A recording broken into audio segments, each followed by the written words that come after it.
Vamos a hablar sobre detección e intervención educativa en niñas y niños con TEA. ¿Por qué hacemos esta diferenciación? Porque tradicionalmente se han detectado mucho peor las niñas que los niños y también porque tienen perfiles diferenciales. Actualmente los estudios nos dirigen a pensar que necesitamos hacer estudios diferenciados, pero también información diferenciada, materiales diferenciados, para tenerles en cuenta de manera equitativa.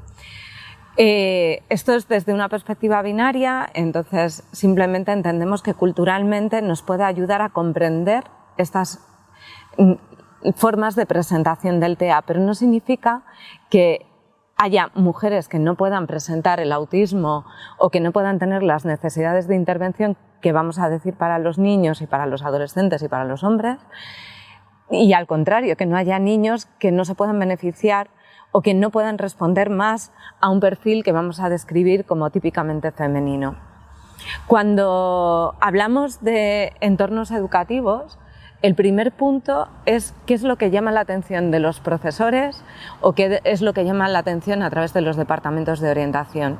Normalmente los departamentos de orientación evalúan en aquellas situaciones o casos que los profesores dan una alerta. Y es más frecuente que den una alerta de una manera más temprana sobre niños que sobre niñas. ¿Esto a qué es debido? Bueno, lo que nos dicen los estudios es, por una parte, que las niñas en el contexto escolar tienden a ser más inhibidas, a funcionar mejor académicamente, a tener más funciones ejecutivas y sobre todo tienden a mostrar menos rasgos conductuales de los que típicamente se están asociando al autismo. Sus intereses restrictivos son más similares a los de otras niñas, salvo que la intensidad es mayor, pero es algo que puede que no se observe. Por otra parte, tienen menos conductas estereotipadas y especialmente a partir de los 6 años, si estas conductas estereotipadas las tienen en secreto o de forma camuflada. Suelen estar más interesadas en las relaciones sociales, por lo tanto las vemos menos solas, pero podemos verlas con diferentes tipos de dificultad en la forma de relacionarse o cogiendo a una amiga, que es la amiga que les introduce o que de alguna manera las ayuda a establecer vínculos sociales con otras chicas. Tienen menos problemas de conducta y son menos reactivas. Por su parte, los niños tendrían conductas más llamativas, tendrían también más dificultades para la organización de la agenda, para la organización de tareas, para la comprensión, para la escritura. Suelen presentar actitudes o conductas que llaman más la atención, que son menos inhibidas y que tienen menos filtro social aparentemente, y sus intereses suelen ser más restrictivos. Por ejemplo, pueden interesarse por dinosaurios o pueden interesarse por trenes y hablar todo el tiempo de trenes o interrumpir en las clases. En las niñas no vamos a ver esto tan frecuentemente porque vamos a ver más situaciones de camuflaje. Entonces, ¿en qué nos podemos fijar? Bueno, puede haber cuestiones que nos llamen la atención. Primero, que hay una discrepancia entre lo que observamos en clase y lo que nos cuentan las familias. Las familias pueden tener reuniones preocupados por la conducta de sus hijas, porque quizás en casa les cuesta mucho organizarse para vestirse, les cuesta mucho ir al colegio, pueden tener quejas sensoriales sobre la ropa, especialmente en aquellos centros educativos en los que se utilizan uniformes o uniformes especialmente femeninos, ¿no? Como los leotardos, que para muchas de estas niñas les pueden molestar sensorialmente. Por otra parte, puede llamarnos la atención que sean calificadas como excesivamente buenas, como la niña más bondadosa, la que se porta mejor, o un poco inexpresivas. Algunas niñas también pueden tender a cambiar de grupo de amigas en los recreos o a estar cerca de un grupo, pero en la periferia, sin llegar a interactuar o a compartir en relaciones de ida y vuelta. Y otras niñas las podemos ver muy apegadas con una niña modélica a la que imitan de forma más o menos evidente. Otras cuestiones en las que nos podemos fijar y que pueden extenderse también a los niños son la literalidad a la hora de comprender órdenes o instrucciones. Por ejemplo, la literalidad a la hora de comprender una materia o de hacer una lectura. Por ejemplo, si una niña le decimos en un escrito que tiene que rellenar la línea anterior y posterior a 2 números, te va a rellenar exactamente la línea anterior y posterior a 2 números, aunque tengamos muchas líneas vacías. Mientras que puede ser que el resto de los niños de la clase y de las niñas de la clase entiendan la norma por contexto, en función de ese contexto visual en el que entienden que todas las actividades se tienen que rellenar. Pueden ser literales corrigiendo a los profesores, dar la sensación de que no entienden muy bien los niveles de jerarquía dentro del aula. Pero esto es un detalle un poquito más complejo. A nivel motor vamos a encontrar niñas que pueden tener torpeza motora, pero también vamos a encontrar niñas que pueden ser hiperlaxas y muy ágiles. Esto no sería un síntoma diagnóstico, sino que sería simplemente parte del puzzle. Hay niñas que pueden tener alteraciones a nivel motor y esto no significa que tengan autismo, pero hay niñas que sí tienen alteraciones a nivel motor y además podemos observar que son muy literales, extremadamente lógicas, muy sensibles con algunas texturas. Quizás esto nos puede dar una idea más general. En la adolescencia van a tener dificultades para gestionar los trabajos en grupo. Van a poder ser también líderes, pero solamente cuando se juega bajo sus normas. Es decir, dirigen grupos, pero son grupos de juego, que son los juegos que ellas eligen bajo las normas que ellas eligen. Si no, es más frecuente que las veamos en un papel pasivo. Las niñas que pasan más desapercibidas son aquellas extremadamente extrovertidas y aquellas que son muy introvertidas es más difícil. ¿Cuáles serían nuestras pautas? Bueno, visto esto y una vez que hemos detectado que hay ciertas dificultades o sin detectarlas, pautas que son generales para todo el grupo y que pueden ayudar a todo el grupo también las pueden ayudar a ellas. Clases que se controle los estímulos sensoriales. Por ejemplo, no porque se diga que en el autismo las personas son muy buenos pensadores visuales, es bueno que en la clase haya un montón de imágenes o muchos estímulos visuales o muchos rincones. Normalmente les favorece que esté de forma constante la información importante en una zona del aula a la que ellas puedan acceder y también que el aula esté desprovista de estímulos distractores. Por ejemplo, que la información sea la que se está utilizando en el momento, en vez de llenar toda la clase pues, de imágenes o de apoyos visuales. Si queremos que entiendan las normas o que respeten las normas, es probable que las tengamos que tener presentes en algún lugar accesible, pero quizás las aprenden y las vamos eliminando. Los trabajos en grupo. Es importante que cuando planteamos abiertamente que se tienen que poner por grupos, intentemos generar o ayudar a crear los grupos, porque los niños y las niñas con autismo muchas veces son los últimos en ser elegidos y además tienen dificultades pragmáticas para poder decir, oye, ¿me puedo poner contigo? Como no lo van a decir, es una situación que les estresa mucho. Por lo tanto, es mucho mejor que se busquen fórmulas alternativas para que los grupos se vayan aleatorizando y también tengan funciones repartidas en las que se tengan en cuenta los puntos fuertes. En las niñas, los puntos fuertes a veces coinciden con las de los niños TEA, pero normalmente suelen ser más creativas, más fantasiosas, les gusta el dibujo, pueden gustarle también temas que prototípicamente son más asociados a los niños con autismo, como el establecimiento de bloques, las construcciones o la memoria de datos. La vamos a encontrar de formas diferentes. En cualquier caso, es importante que los profesores os fijéis no solo en las dificultades, sino cuáles son sus gustos y sus talentos. Y para ello hay que preguntar a las familias o a los profesionales especializados que trabajan con estas niñas.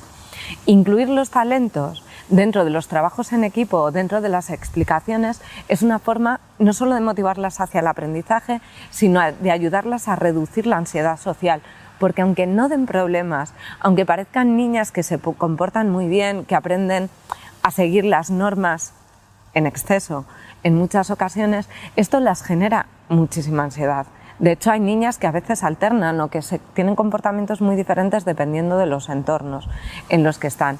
Y para reducir la ansiedad social tenemos que anticipar, tenemos que establecer rutinas dentro del aula. Como os decía antes, reducir los estímulos sensoriales. Por ejemplo, se pueden hacer dinámicas a principio de curso para poner debajo de los asientos velcros o alfombrillas que nos permitan que las sillas hagan menos ruidos, que las mesas hagan menos ruidos.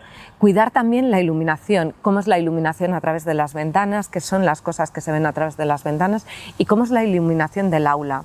Por ejemplo, las luces intermitentes, que pueden ser imperceptibles para la mayoría de las personas, para las niñas y los niños con TEA que tienen hipersensibilidad lumínica, son verdaderamente desmotivantes.